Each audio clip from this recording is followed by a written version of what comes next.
Alright, so picture this. You're scrolling through the news on a perfectly ordinary Monday morning, sipping your tea, maybe thinking about whether you can be bothered to do the washing up, and then bam, the Labour Party decides to implode.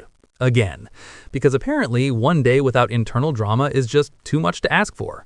Welcome back to UK Political Insight, where today we're diving headfirst into what can only be described as Labour's latest episode of Who Wants to Be Prime Minister, featuring Wes Streeting in the starring role, a Northern MP who's absolutely fuming, and Sir Keir Starmer probably sitting in number 10 wondering if it's too late to go back to being a lawyer. So here's what's happened. Wes Streeting, the health secretary, and the man who apparently woke up this weekend and chose chaos, has publicly broken ranks with his own prime minister to call for Britain to rejoin the EU's customs union. Yes, you heard that right, the customs union. That thing we spent years arguing about, voting on, and ultimately leaving because half the country was convinced it was the root of all evil, and the other half thought leaving it would trigger the apocalypse. Well, Wes has decided that now, in the year of our Lord 2025, is the perfect time to reopen that particular can of worms. Bold move, really. Absolutely bold. Now, Wes gave this little gem of a statement to The Guardian, saying that the best way for Britain to get more growth into our economy is a deeper trading relationship with the EU. Fair enough on the surface, right? Economic growth sounds nice. We all like economic growth. But here's the thing. When you're a cabinet minister and you publicly contradict your boss on something as massive as Brexit policy, people start asking questions. Questions like, are you trying to be helpful or are you measuring the curtains in number 10? And according to Graham Stringer, a Labour MP from the North who is absolutely not here for Wes's shenanigans, it's definitely the latter.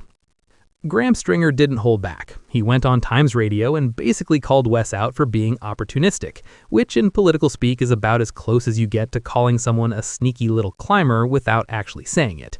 Stringer pointed out that nearly 30% of Labour Party membership is in London, and most of those people are still crying into their oat milk lattes about Brexit and desperately want to rejoin the EU. So according to Stringer, Wes is making this big customs union play to court the London membership, because he's already thinking about a leadership election. He's not thinking about what's best for the country, or even what's best for the party right now. He's thinking about what's best for Wes Streeting's career. And honestly, that's just deliciously messy. But wait, it gets better, because Stringer didn't just call Wes opportunistic. He also pointed out the rather inconvenient fact that rejoining the customs union would mean Britain couldn't negotiate its own trade deals anymore. You know, those trade deals we were all promised would be absolutely brilliant once we left the EU? The ones with Australia and India and basically anyone who'd pick up the phone? Yeah, those would be toast. We'd be back to following EU trade policy, which kind of defeats the entire point of leaving in the first place. Now, whether you think that's a good thing or a bad thing probably depends on whether you voted leave or remain back in 2016. But the point is, it's a massive policy shift, and not one you just casually drop in a weekend interview unless you're trying to make a statement. And here's where the northern angle comes in, because this is absolutely crucial to understanding why Stringer is so livid. Labour lost a lot of voters in the north during the 2019 election. We're talking historic Labour heartlands that had been red for generations suddenly flipping to the Conservatives or Reform because people in those areas overwhelmingly wanted Brexit. They wanted control over immigration. They wanted sovereignty. They wanted all those things that the Leave campaign promised them. Now, whether those promises were realistic is another conversation entirely, but the fact remains that Labour hemorrhaged support in the North by being perceived as the party that didn't respect the referendum result. Stringer says about 30 to 35% of former Labour voters in his area switched to Reform or the Conservatives specifically because of Brexit. So when Wes Streeting rocks up and says, hey, let's rejoin the customs union, what those northern voters hear is, hey, we didn't actually care about your vote after all. Not exactly a winning strategy if you're trying to rebuild the Red Wall. Now, let's talk about the democracy angle for a second, because Stringer also made the point that taking Britain back into the customs union without another referendum would be, in his words, absolutely undemocratic. And you know what? He's got a point. Like it or not, the 2016 referendum happened. 17.4 million people voted to leave the EU. You can argue about the margin, you can argue about the campaign lies, you can argue about literally anything you want. But the fact is, a democratic decision was made. If you're going to reverse that decision, or even partially reverse it by rejoining the customs union, don't you think people should get another say? Or are we just doing policy by cabinet minister now? Because if that's the case, democracy is looking a bit shaky. But here's where this whole saga gets properly juicy. Downing Street sources, those mysteriously unnamed people who always know exactly what's going on behind closed doors, have confirmed what everyone's already thinking. They straight up accused Wes Streeting of using this interview to set out his stall for a leadership bid. One source told The Times that it's not even subtle and there's nothing Number 10 can do about it.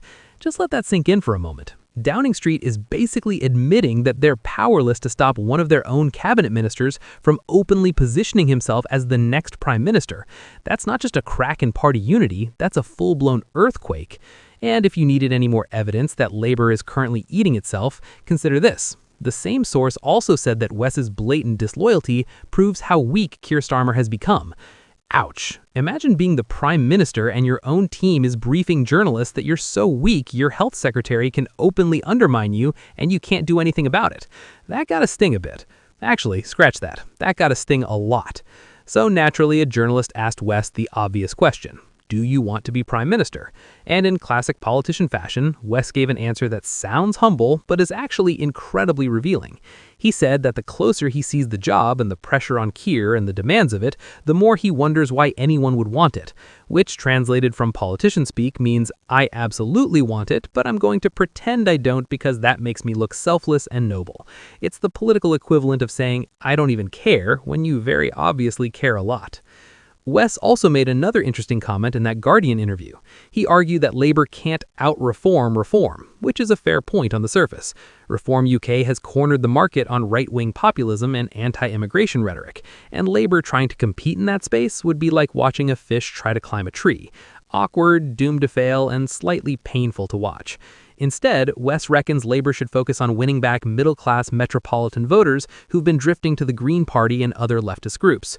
Again, not a terrible strategy on paper, but here's the problem. Those metropolitan voters and those northern working-class voters want completely different things.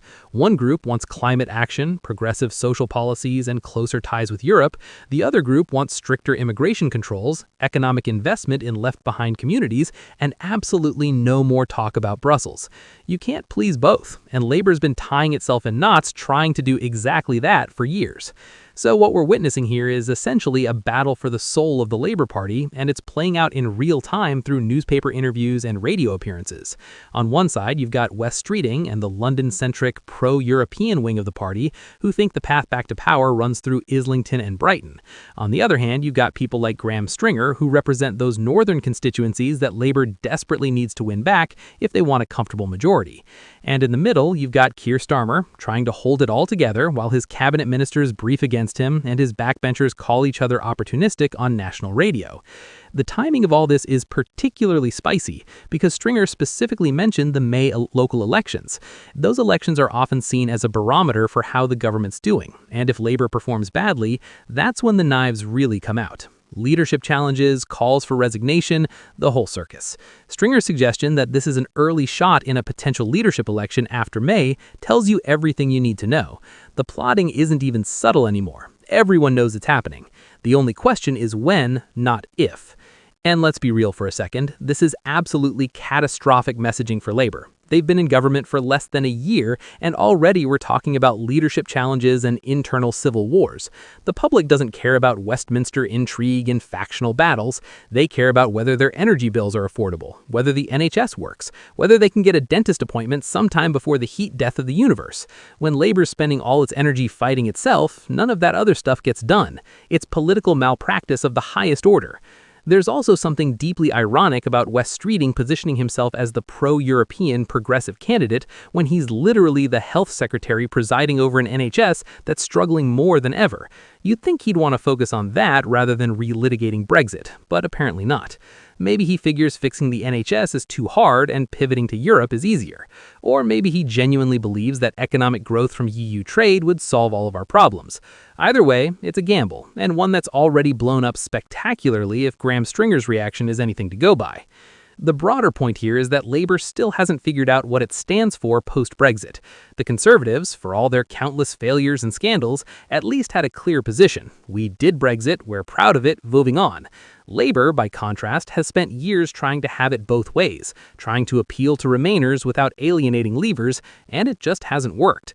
And now that they're actually in government, those contradictions are becoming impossible to hide. You can't rejoin the customs union and also respect the Brexit vote. You can't court metropolitan progressives and also win back the Red Wall. Something's got to give. And right now, what's giving is party unity.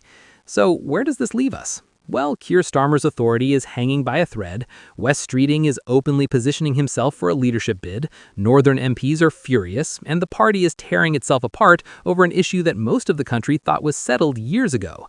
It's chaos. Absolute glorious chaos. And the best part, this probably isn't even the end of it.